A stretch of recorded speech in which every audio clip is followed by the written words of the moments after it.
ہر کوئی دنیا سے جاتے ہوئے اولاد یاد کرتا ہے. میرے باپ اچانک اللہ نے موت دی, ہارٹ اٹیک ہوا, ٹھیک ٹھاک تھے, اچانک. تو ایک میری بہن لاہور تھی, ایک فیصل آباد.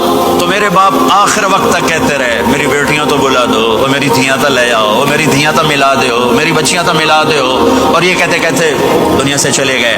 ہر آدمی موت کے وقت یہی کچھ کرتا ہے. میرے نبی دنیا سے جا رہے ہیں, دنیا سے جانے کا وقت ہے. 12 ربیع الاول ہے, پیر کا دن ہے, 7 جون ہے, 11 ہجری 633 عیسوی. جبریل نے آ کے صبح آپ نے ساری بیگمات کو بلایا, رخصت فرمایا, ملاقات کی. بیٹے کو بلایا, کان میں کہا میں جا رہا ہوں. وہ رونے لگی, رو نہیں, سب سے پہلے تیری میری ملاقات ہو گئی. 6 ماہ بعد بیٹی بھی پہنچ گئی باپ کے پاس. پھر داماد کو بلایا, ان کو ان کا سر اپنی گود میں رکھا, کمر پہ ہاتھ پھیرا, دعا دی, رخصت فرمایا.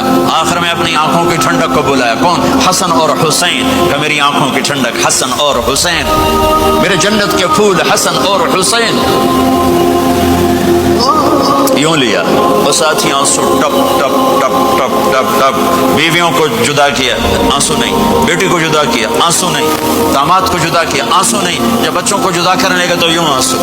ایک کو زہر میں تڑپتے دیکھا, ایک کا کٹا سر نیزے پہ چڑھتے دیکھا, تو آنسو رک نہیں سکے, دعا نہیں کی, ہاتھ نہیں اٹھائے, اللہ کی تقدیر کے سپرد کر دیا, اولاد کو ذبح ہونے کے لیے تیار کر دیا کہ کل میری امت اولاد کے پیچھے جھوٹ نہ بولے, رشوت نہ لے, حرام کاروبار نہ چلائے, دھوکہ نہ دے, فراڈ نہ کرے. بچوں کو کہاں سے کھلائیں, بچوں کو کہاں سے پلائیں, کہ یہ میرا حسین کا سر کٹ کے نیزے پر چڑھا ہوا ہے. جب سب چلے گئے تو جبریل آ گئے.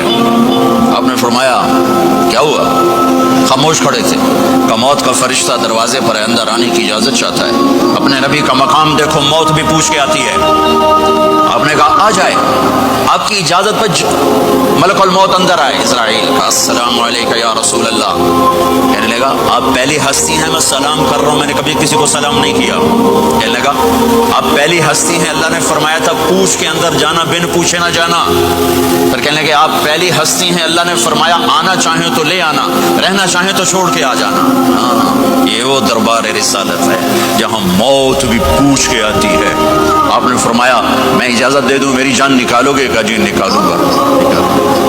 آپ نے یوں جبریل کو دیکھا, کیا کہتے ہو, جاؤں یا رہ جاؤں؟ جبریل نے کہا اللہ آپ کی ملاقات کے شوق میں ہیں, فیصلہ آپ کریں گے.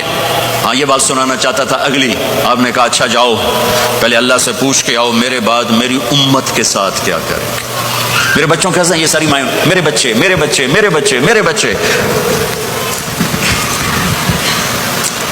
میرے نبی کو تو پتا تھا کہ یہ تڑپ تڑپ کے ایک زہر میں جائے گا, ایک کا سر کٹ کے نیزے پہ چڑھے گا. کیوں نہیں ان کے لیے ہاتھ اٹھائے, ہمارے لیے کیوں روئے کہ جاؤ اللہ سے پوچھ کے آؤ میرے بعد میری امت کے ساتھ کیا کرے گا, میں پھر جواب دوں گا. جبریل واپس گئے, موت کا فرشتہ کھڑا ہوا ہے. جواب آیا یا رسول اللہ آپ کا رب کہہ رہے ہیں آپ کی امت کو تنہا نہیں چھوڑوں گا. مجھے میرے رب کی قسم جو سن رہا ہے جس نے ہمیں یہاں جمع کیا ہے, سنو میری بات غور سے. اگر میرے نبی یہ سوال نہ اٹھاتے تو آج میں اور آپ بھی بندر خنزیر میں بدل چکے ہوتے. میری اور رب کی کوئی رشتہ داری نہیں ہے. اس امت نے وہ سب کچھ کر دیا جو پہلی امتوں نے کیا, لیکن کون ہے جس نے اصحابوں کو روکا ہوا؟ وہ میرے نبی کے آنسو, میرے نبی کی آہیں, میرے نبی کی دعائیں, میرے نبی کی فریادیں, میرے نبی کی تڑپ, میرے نبی کا رونا, میرے نبی کا پیٹ پہ پتھر باندھنا.